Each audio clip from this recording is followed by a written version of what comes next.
everyone, welcome back to the real Queen Nefertiti 33 channel. I am Tatiana. I'm here with some more articles for us all. We're learning about different cultures and legacies this week, which will be about, I know I sound like I'm a school teacher, my bad y'all. Will be about the Quixoc mummies. Now they came to me, okay? Like I was literally just doing research or whatever, and they came to me. So I was like, okay, I'm a do an article on y'all. They like, okay, I don't know, maybe I'm one, I don't know. So let's begin. The title of this article is the Quixoc Mummies, Qilakitsoq, who sock, okay? Who were they and how did they die?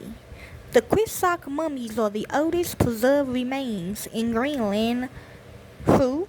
Archaeologists discovered them in 1972 close to the site of a small Inuit settlement on the western Nusak Peninsula, about 450 kilometers north of the Arctic Circle. Yes, we still have them. Since then, experts have been able to learn a great deal about the mummies, lifestyle, state of health, even their relationship with each other. However, they have not been able to establish with any certainty how and why they all died. Quicksand mummies, the burials.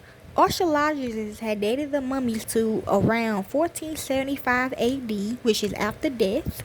Okay, so 96. The bodies was found in two graves, a meter apart. In each grave had been stacked on top of each other with layers of animal skin in between. The dry, freezing environment, aided by the overhanging rock that sheltered the gravesite, resulted in the three natural mummifications of the bodies. A dental analyst has revealed the age of the mummies. Grave 1 contained three women, a 4-year-old boy, and a 6-month-old baby. Two of the women were young, one aged between 20 to 30 years old, the other between 25 to 35 years of age. True. The final woman was estimated to have been between 40 to 50 when she died. Grave 2 contained three female bodies. Two was in their 50s, while the last woman was between 18 to 21 years of age. True. Okay, this is a picture of an Inuit woman tattooing of the Inuit woman in 1654. It do look like me down with this bun on my head, on her head, okay? It's shaped like a heart, okay? Or like a body or something. Okay, so Jehovah's Witnesses. The lifestyle of the mummies. Research into the bodies was as non-destructive as possible. Although archaeologists took DNA extracts from hair and nails to establish irrelevance and nutritious health, they did not undress or dissect the best preserved mummies to conserve them. However, archaeologists carried out a more detailed analysis on the less well-preserved mummies. Now, if you want to be an archaeologist, be careful because they all trying to kill y'all, okay? I used to be one, okay? I did lose a lot of friends. Okay. 5 of the women's faces were tattooed, as was custom. So that means they forever 21, or they forever they look, so they forever they age like a fucking picture. Okay, what I'm trying to say. Okay. 5 of the women's faces was tattooed, as was customary among adults Inuit women. The variations in the styles of these tattoos reveal interesting clues about the possible tribal origins of the women. All consisted of blue or black lines arching over the eyebrows and the cheeks. So that's how you can tell if somebody native, okay? 3 of the women also had lines tattooed beneath their shins. The remaining 2 showed a stylistic difference. A dot was tattooed on their foreheads instead. These variations could represent different tribal markings, indicating that some of the women may have married into the group. Who? All of the mummies was well nourished in the period before death.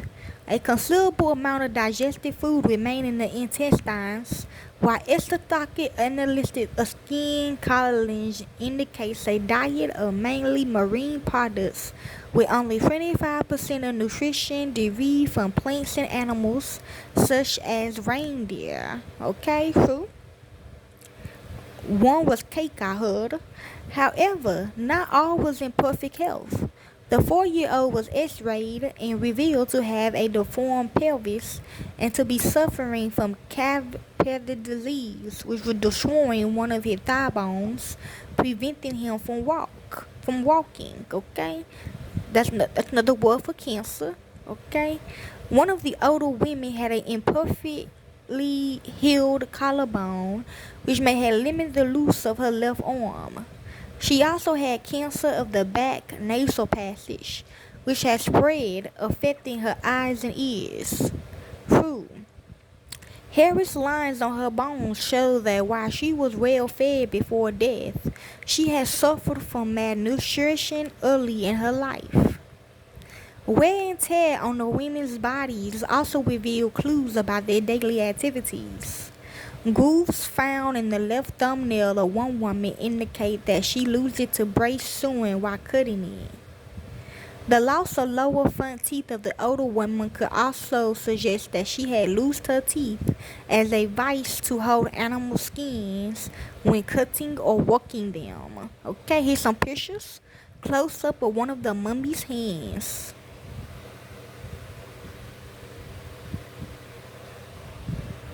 The relationship between the mummies. McCardinal DNA analysts had established that certain members of the group was related.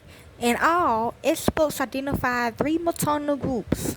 However, the burials did not correspond to the family groups. The 2 oldest women in grave 2 were possibly sisters. One could have been the mother of the youngest woman in grave 1. This young woman appears to have been the mother of the 4-year-old boy buried with her.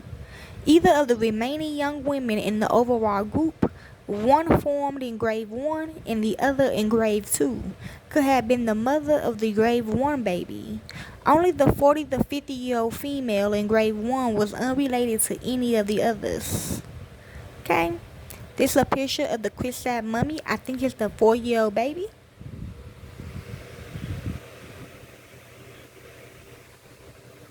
How did the Qilakitsoq mummies die? The burials were intriguing as it was not a new custom to bury women and children separately from the men. 2. The health problems of the older child and one of the older women may have caused their death. But what of the others?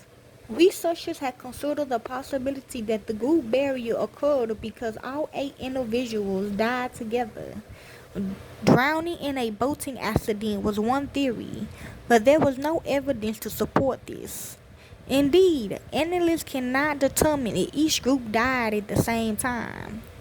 However, even though full analysis has not been carried out on the mummy of the baby, it does seem that he may have been buried alive. I'm hearing who? A new custom that dictated that a tribe might suffocate or inter a child alive if they could not find a woman to care for it after the death of its mother. That is definitely true. Okay, I done seen it happen. Okay, like the Atlanta boys victims, the Atlanta boy killer and his victims, we all came back but through different parents. Okay, so it seems that whatever brought about the deaths of the other Qilakitsoq mummies, this child at least was buried alive with his mother. Okay, so let me find some pictures, right? Some more pictures.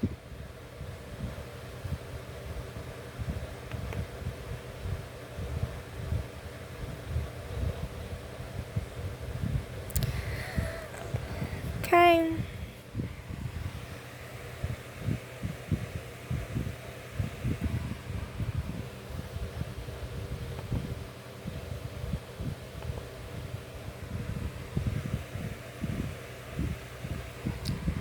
And that's all the information they have of this are for the articles of the Qilakitsoq mummies. I hope y'all enjoy. This is part of our culture or heritage or whatever, okay? You might have some in your family, okay?